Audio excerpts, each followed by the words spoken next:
तो जैसा कि मैंने पिछली वीडियो में बताया कि आपको सेविंग करते रहना है, क्योंकि यही आगे चलकर आपको वेल्थ क्रिएट करेगी। तो इस पे बात करने से पहले पिछली वीडियो पे आते हैं। तो जैसा कि मैंने पिछली वीडियो में बताया कि आप खर्च से किसी को इम्प्रेस नहीं कर सकते। अगर किसी को इम्प्रेस करना है तो अपने अर्निंग से करो, अपने इन्वेस्टमेंट से करो। तब तो कोई बात कि हाँ आपकी 5,000 रुपये की SIP जा रही है, 50,000 रुपये की आपका महीने का कहीं जमा हो रहा है, तब तो कोई बात। और यदि आपको वहम है कि आप खर्चे से किसी को इम्प्रेस कर पाएंगे तो ये आप बिल्कुल गलत हैं। कि मान लीजिए आपकी बाइक खरीदने की औकात है, आपकी इतनी हैसियत है कि केवल आप बाइक खरीद सकते हैं, लेकिन आपको लोगों को इम्प्रेस करना है, लोगों को दिखाना है, तो आप थोड़ा सा लोन ले लेंगे। तो उससे क्या हो जाएगा, 2 पहिए से 4 पहिए पा जाएंगे। बाइक से आप वैगनार ले लेंगे। ऐसा तो बिल्कुल नहीं होगा ना कि लोन लेके आप मर्सिडीज ले लें, मर्सिडीज में तो कन्वर्ट नहीं कर पाएंगे। तो फिर ऐसे झूठे दिखावे का क्या फायदा।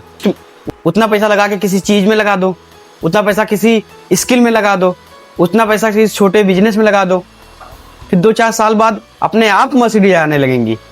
बस काम करते जाइए, मेहनत करते जाइए, लेकिन हम ऐसा सोचते ही नहीं है। यदि लोगों की शादियों में 2 मिठाइयाँ होती हैं और आपने 3 मिठाइयों की व्यवस्था कर दी तो क्या ही बड़ा कर दिया, बल्कि ऊपर से आपका और बजट बढ़ गया। तो किसी को इम्प्रेस करना है तो अपने ज्ञान से करो, अपने अचीवमेंट से करो, अपने अवार्ड से करो। आपको कोई पद मिले, कोई सम्मान मिले, उससे अवार्ड करो, उससे इम्प्रेस करो। या जब भी आप बात करो तो ऐसी बात करो कि लोग आपको सुनना चाहें। कोई समस्या हो तो लोग आपको बुलाएं कि उस व्यक्ति को बुलाओ, उसके पास नॉलेज है, उसके पास बुद्धि है, वो इस चीज़ का सही सलूशन देगा, तब तो कोई बात। और बाकी इसे झूठे दिखावा करने से लोगों को आप क्षणिक परेशान कर सकते हैं, थोड़ा उनके अंदर जलन की भावना आ सकती है, थोड़ा आप अंदर से खुश हो सकते हैं, मज़ा आ सकता है, लेकिन अंदर की सच्चाई आप जानते हैं कि आप कर्जदार हो गए हैं, आपने लोन पे लिया है ये चीज़। तो इसीलिए हमेशा नॉलेज से, इन्वेस्टमेंट से, अर्निंग से लोगों को इम्प्रेस करने का प्रयास करें। तो यदि सीधी भाषा में कहूँ, सिंपल भाषा में कहूँ, तो ये जो खर्च होते हैं ये खुद के खुश होने के लिए होते हैं, लेकिन जो इन्वेस्टमेंट होता है वो अमीर बनने के लिए होता है। इसीलिए हमेशा इन्वेस्टमेंट पे ध्यान दीजिए। अब लोग क्या करने के लिए गाड़ी लाते हैं, कि लोगों को दिखा सकें, या कोई घर बनवाता है तो क्यों सबको बुलाता है, ताकि लोगों को दिखा सके कि देखो भैया हमने ये बनवाया है, ताकि लोग जल भुन जाएं, आपको मज़ा आ जाता है। लेकिन क्या ये सच्चाई है? आप खुद सोचिए, आप कर्जदार हो गए, आप दूसरों का बाकी हो गए,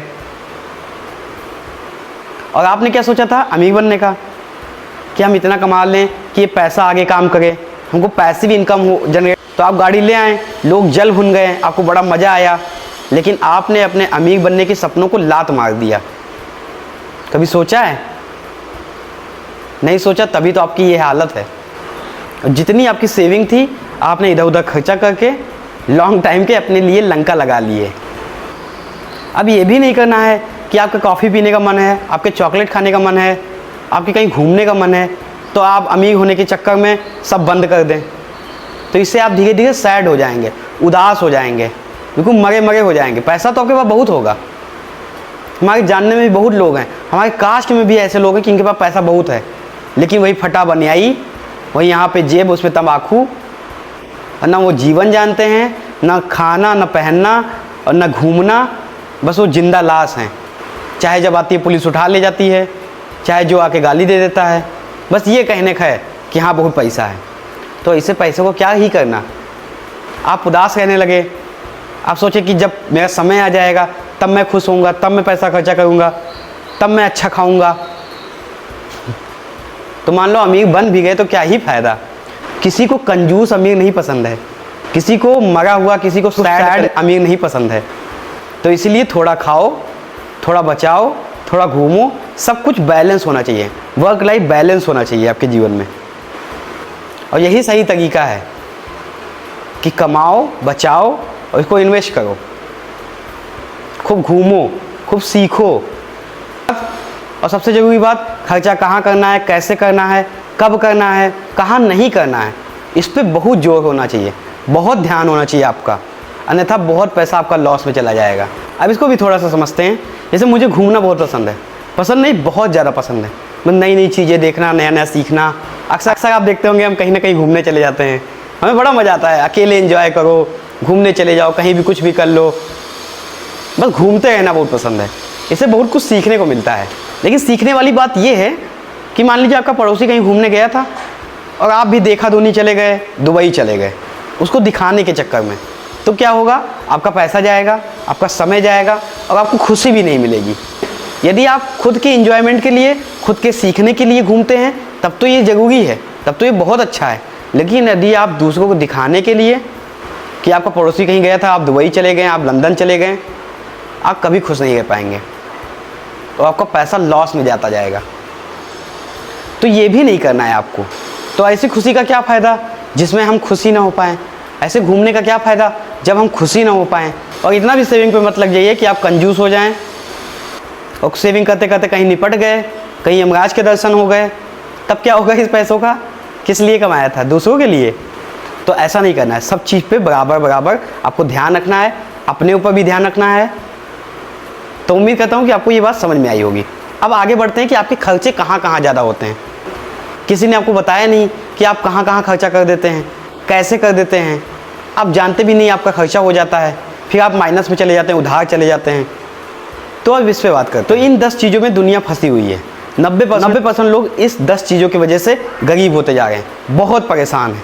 पहला, रोटी, कपड़ा, मकान, बिजली का बिल, पानी का बिल। दूसरा, इम्पल्स परचेजिंग। ये आप जान जाएंगे तो आप मतलब ये आपसे होता ही होता है, ये आपकी साइकोलॉजी के साथ खेला जाता है, आपको किसी ने बताया ही नहीं। बात करेंगे इस पर भी। तीसरा आता है EMI, एजुकेशन।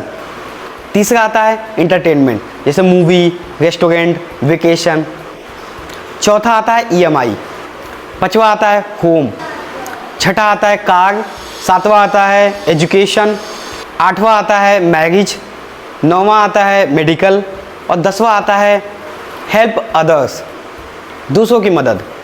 तो जैसा कि मैंने पहले बताया, रोटी, कपड़ा, मकान, बिजली का बिल, पानी का बिल, ये बेसिक खर्चों के अंतर्गत आते हैं। इस पे आप ज़्यादा बचा ही नहीं कर सकते। कैसे बचा सकते हैं? कि आप खाना कम कर देंगे, एक ही टाइम खाएंगे, या कितना बचा देंगे कि बच्चों को सामान नहीं ले देंगे, कि अपने पत्नी के लिए कुछ नहीं लाएंगे, या किसी का बर्थडे हुआ को गिफ्ट नहीं देंगे। तो बेसिक खर्चों में इनको ज़्यादा नहीं बचाया जा सकता है। अब क्या होता है आम जीवन में, मैं बताता हूँ। मान लीजिए ये अक्सर सबके साथ होता है। ये हमारे बाबा, पापा, मम्मी जिन्होंने शुरुआत से गरीबी ही देखी, परेशान रहे, तो उनको इतना पता नहीं चल पाता है।